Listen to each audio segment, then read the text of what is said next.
Hello students, मैं हूं Santosh Gupta from destination classes.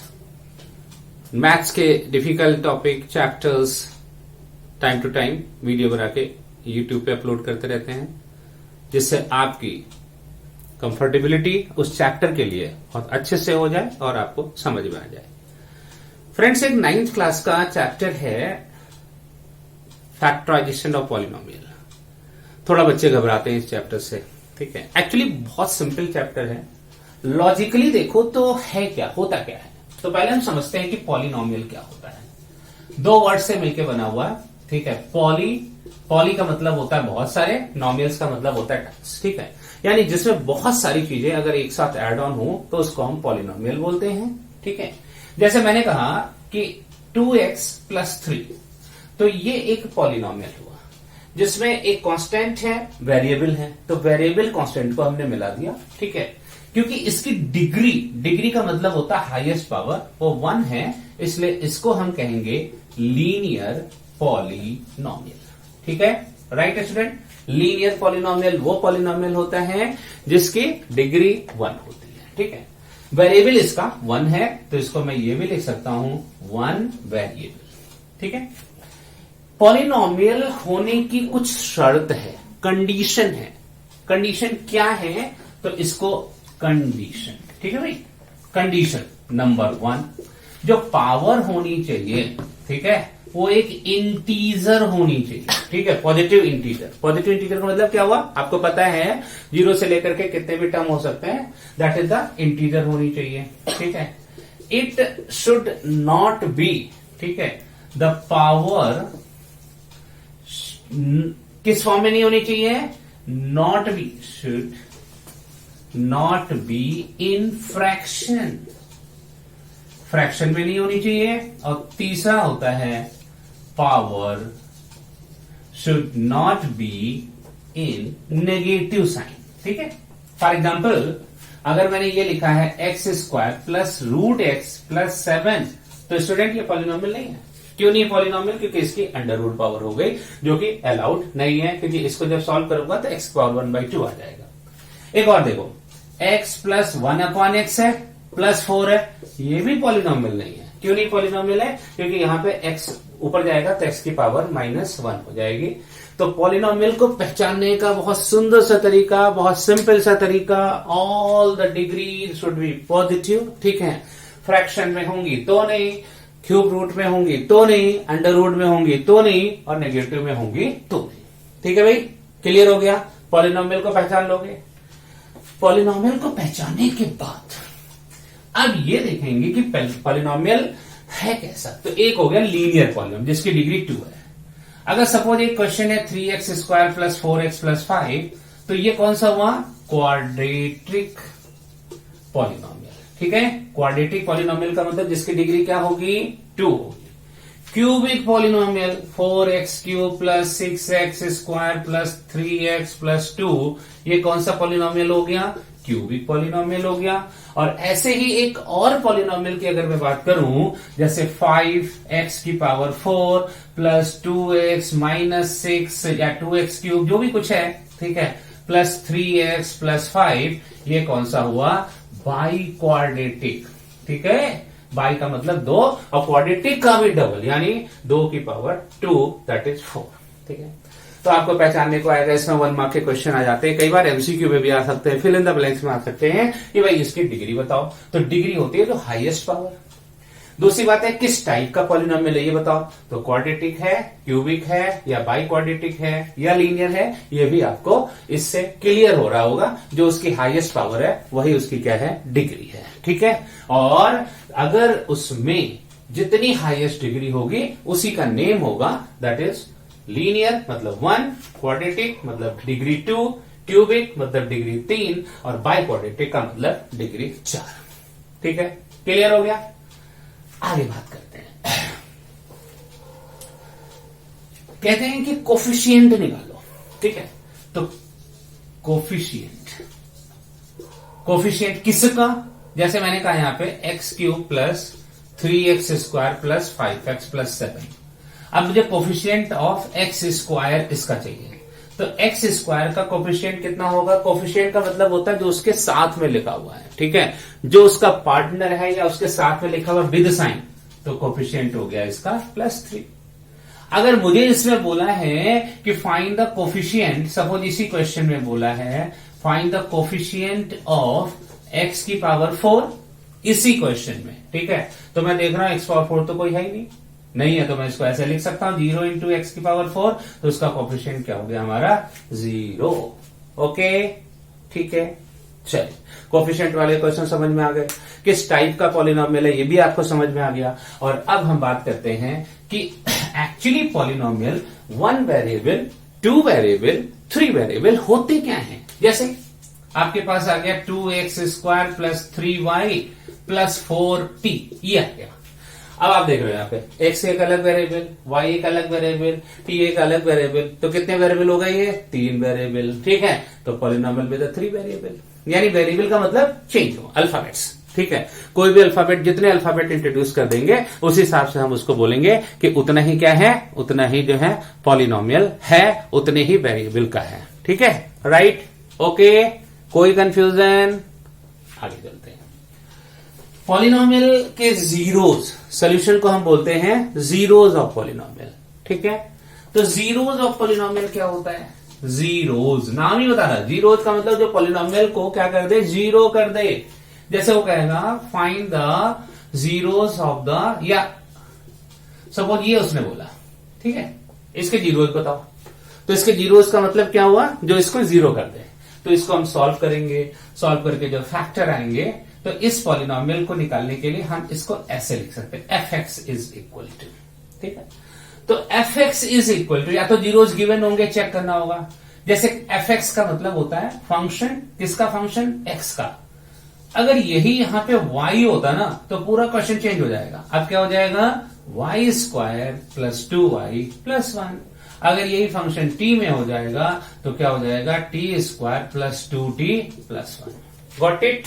ठीक है, तो ये हो गया आपका f(x), ये हो गया f(y), ये हो गया f(t). और अगर इसी क्वेश्चन में हमसे पूछा है f(2) क्या होगा भाई? वेरी इजी, f(2) का मतलब x की रिप्लेसमेंट 2 है, यहां पे 2 पुट कर दो तो क्या आ जाएगा? 2² + 2 × 2 + 1, 4 + 4 + 1 दैट इक्वल टू 9। ये किसकी वैल्यू हो गई? f(2) की। तो मतलब सीधा सीधा ये है कि आपको जिसकी भी वैल्यू निकालनी है, f(of) जिसकी वैल्यू निकालनी है, वो क्या है? वो का वेरिएबल की वैल्यू हो गई। जैसे यहां पे अगर f(2) निकालना यहां से, तो t की वैल्यू 2 हो गई, मैं t को रिप्लेस करूंगा 2 से, ठीक है। दिमाग में बिल्कुल फीड कर लो कि जो ब्रैकेट में वैल्यू होती है वही मुझे पुट करनी पड़ेगी, ठीक है, क्लियर, राइट। अब आपको चेक करना होता है कि चेक दैट, ऐसे क्वेश्चन आ जाते हैं कि ये इसके पॉलिनोमियल है या इसके जीरोज है या नहीं है। जैसे उसने कहा x - 1 and x + 1 are the zeros of x² + 2x + 1। इसका जीरोज है या नहीं है, चेक कर लेते हैं।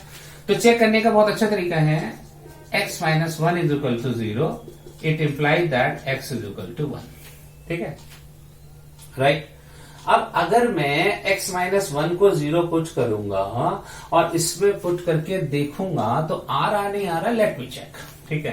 तो 1² 2 × 1 + 1 सॉरी दैट इक्वल टू 4, यानी 0 नहीं आ रहा। अगर मैं x + 1 = 0 करके देखूं तो x = -1, इसमें -1 पुट करूंगा तो -1 का होल स्क्वायर, 2 × -1 + 1 दैट इज 1 - 2 + 1। आप देख रहे हैं आराम से 0 आ गया। इसका मतलब ये हुआ कि ये इसका 0 नहीं है, जबकि ये इसका 0 है, ठीक है।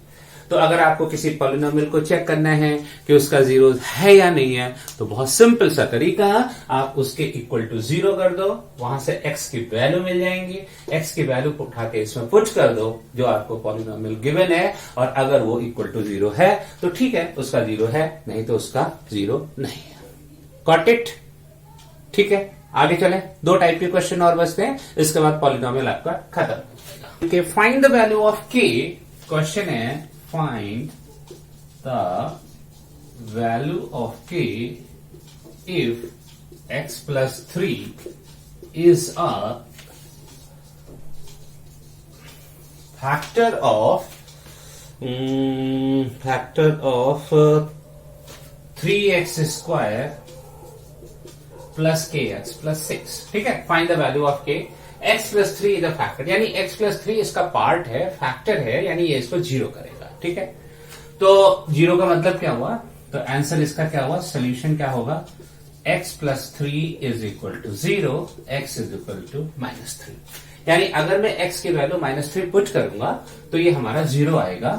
तो 3x square plus kx plus 6 is equal to 0 कर दो. ठीक है, 3 इंटू -3 का whole square plus k into -3 plus 6 is equal to 0. तो 3 into 9 -3k plus 6 is equal to 0. 27 -3k plus 6 is equal to 0. 27 और 6 हो गया 33 is equal to 3k. Therefore students k is equal to 11. तो k की value हो गई 11. तो इस टाइप का क्वेश्चन बड़ा आराम से आप कर सकते हो. अगर कोई दो वैल्यूज हो तो दो सोल्यूशन गिवन होंगे. जैसे एक क्वेश्चन मैं ले लेता हूं अगला, इसी टाइप का क्वेश्चन है, थोड़ा सा इससे और इजी है. अब आपको दो वैल्यूज निकालनी है. ठीक है, तो दो वैल्यूज में हो जाएगा आपका find the value of A and B, यानी ए और बी की वैल्यू आपको निकालनी है. ठीक है, सो दैट द पॉलिनोमियल,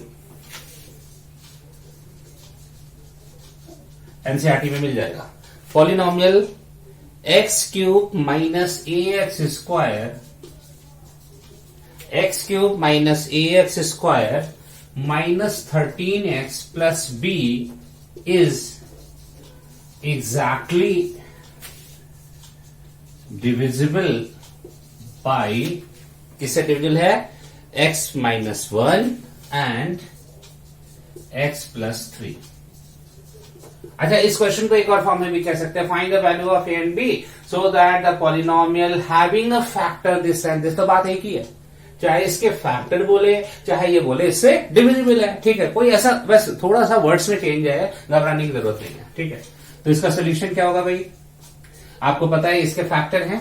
तो पहले हम x minus 1 is equal to 0, therefore x is equal to 1. और दूसरा and x plus 3 is equal to 0, therefore x is equal to -3. एक बार हम x इज इक्वल टू 1 इसमें पुट करेंगे, ये वाले पॉलिनोमियल में डायरेक्ट पुट कर देता हूं. आपको स्टेप लिखने की जरूरत है, मैं तो नहीं लिख रहा हूं बट आपको लिखने हैं. 13 into 1 plus B is equal to 0. देखिए क्या आएगा, 1 minus A minus 13 plus B is equal to 0. इसको मैं सॉल्व कर लेता हूं. तो minus A plus B minus 12 is equal to 0. या एक इक्वेशन आ गई, minus A plus B is equal to 12, equation number 1. Okay, second number case. ठीक है, अब क्या हुआ, x इज इक्वल टू -3 इसमें पुट करना है.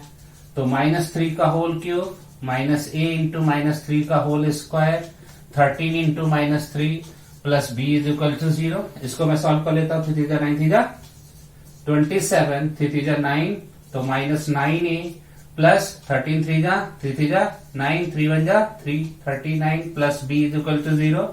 ये हो जाएगा -9a प्लस बी प्लस 16 और 66 इज इक्वल टू 0. यानी एक नई इक्वेशन मेरे पास आ गई, -9a plus B is equal to -66. देख रहे हैं, ये दो इक्वेशन अपने पास आ चुकी हैं. अब इन दो इक्वेशन को सॉल्व करना है हमें. ठीक है, राइट. अब दो इक्वेशन को सॉल्व करना है तो कैसे सॉल्व करेंगे जी, तो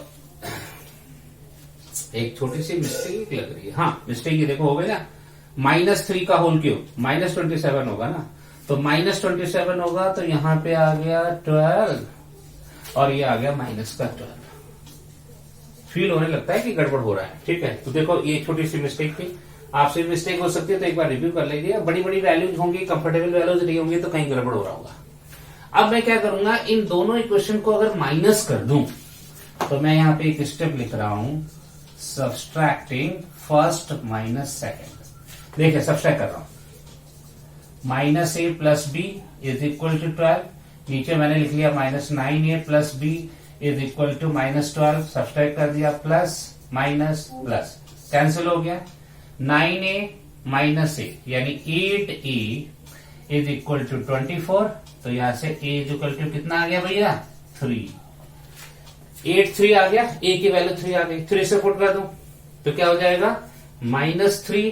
ठीक है, तो यहां पे लिख देता हूं -3 plus b is equal to 12। तो b की वैल्यू कितनी आ गई हमारी, 15। तो b की वैल्यू 15, a की वैल्यू 3।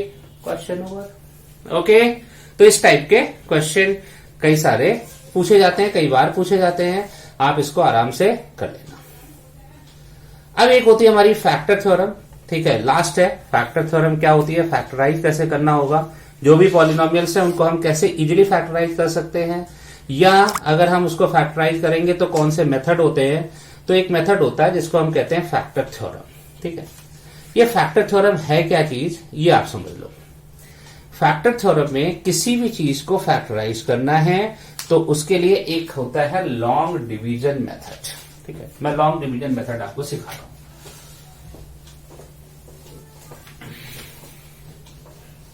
लास्ट टॉपिक पॉलिनोमियल का, long division method. Long division method में आपको किसी चीज को फैक्टराइज करने के लिए सबसे पहले उसके पॉसिबल फैक्टर निकालने होंगे, और वो पॉसिबल फैक्टर क्या होंगे उसको हम कहते हैं हिट एंड ट्रायल मेथड। एक क्वेश्चन लेकर के इसको समझाने की कोशिश कर रहा हूं, थोड़ा सा पेशेंस के साथ समझिएगा। क्वेश्चन है हमारा x³ plus 11x square 6x square plus 11x plus 6 is equal to 0। x³ plus 6x square plus 11x plus 6 is equal to 0, ये क्वेश्चन है। ठीक है, लॉन्ग डिवीजन मेथड से हमें सॉल्व करना है। तो स्टूडेंट्स क्या करेंगे, इसमें 6 के फैक्टर कर लेंगे। तो 6 के factor possible factor 1 into 2 into 3, तो प्रॉपर हो जाएगी हमारी +1 -1 +2 -2 +3 -3। ठीक है, लॉन्ग डिवीजन से है तो एक एक करके हमें चेक करना पड़ेगा कि कौन इसके रियल में हमारे हिट एंड ट्रायल मेथड से कि एक सोल्यूशन अगर मुझे मिल जाए तो बाकी मैं निकालूंगा। चलिए देखो, एक तो पक्का है कि प्लस आना नहीं है। क्यों नहीं प्लस आना है, क्योंकि सारे के सारे प्लस होंगे तो प्लस से 0 आएगा नहीं। माइनस से आ सकता है, तो लेट मी चेक। तो इसका मतलब क्या हुआ, x + 1 x - 1 x + 2 x - 2, ठीक है, x + 3 और x - 3, ये मेरे फैक्टर हो सकते हैं। ये लिस्ट में आ गए सारे फैक्टर। अब इनमें से कौन कौन से फैक्टर हैं, तो प्लस तो हो गए, प्लस तो हट गया, प्लस तो हो ही नहीं सकता है। ठीक है, ओके, प्लस का मतलब क्या हुआ, x की वैल्यू प्लस नहीं हो सकती है। ठीक है, तो x की वैल्यू होगी क्या, माइनस हो सकती है। तो इसको मैं चेक कर लेता हूं। इफ x + 1 = 0, देयरफॉर x = कितना हो गया, -1। चेक करते भाई इसमें माइनस डाल करके। तो -1 का होल क्यूब, 6 × -1 का स्क्वायर, 11 × -1 + 6 = 0, -1 + 6 -11 + 6 दैट इक्वल टू -12 + 12 आ गया भाई, पहली बार में ही आ गया, that equal to 0। It means x + 1 is one factor, एक फैक्टर तो हमारा ऑफ गिवन पॉलिनोमियल, एक पॉलिनोमियल फैक्टर है जिसको हम कह सकते हैं कि ये इसका एक polynomial hit and trial method से आ गया है। ठीक है, अब आपको क्या करना होगा, इसी फंक्शन को डिवाइड करना होगा इससे, एक जो हमारा आया है। ठीक है, मैं इसको रब कर देता हूं। ठीक है, स्पेस नहीं है थोड़ा सा, तो यहां पे कर लेते हैं। देखिए, पॉलिनोमियल को डिवाइड करते हैं। x³ + 6x स्क्वायर + 11x + 6, ये हमारा पॉलिनोमियल था। एक फैक्टर मेरे पास आ चुका है x + 1, तो x + 1 एक फैक्टर आ चुका है। डिवाइड करिए, चलिए लॉन्ग डिवीजन है, तो एक्स से इसको डिवाइड करेंगे तो एक्स स्क्वायर क्या आएगा, x cube plus x square, minus minus cancel, 5x square plus 11x plus 6, मुझे 5 चाहिए यहाँ पे, तो 5x चाहिए, तो 5x स्क्वायर हो गया plus 5x minus minus cancel, 6x plus 6, और अब यहाँ पे हमने 6 कर दिया तो 6x plus 6 minus minus cancel, 0 आ गया। इसका मतलब अगला फैक्टर हमारा ये हो गया। Therefore x square plus 5x plus 6 एक फैक्टर आ गया। इसके फिर फैक्टर करेंगे हम मिडिल टर्म स्प्लिटिंग से, तो वो फैक्टर आएंगे हमारे x प्लस 2 और x प्लस 3। तो टोटल कितने फैक्टर आ गए आपके, एक आपका आ गया था x प्लस 1, एक आ गया आपका कौन सा आया x प्लस 2, x प्लस 3। देखिए डिग्री कितनी है 3, कितने जीरोज आए 3, खत्म हो गई। ठीक है, तो लॉन्ग डिवीजन मेथड है, प्रैक्टिस करेंगे 2 4 5 क्वेश्चन की, तो ये क्वेश्चन आपको अच्छे से समझ में आ गए होंगे। तो होप सो पॉलिनोमियल एक चैप्टर जो आपको थोड़ा सा डिफिकल्ट लगता था अब थोड़ा कंफर्टेबल लगेगा। Thank you students.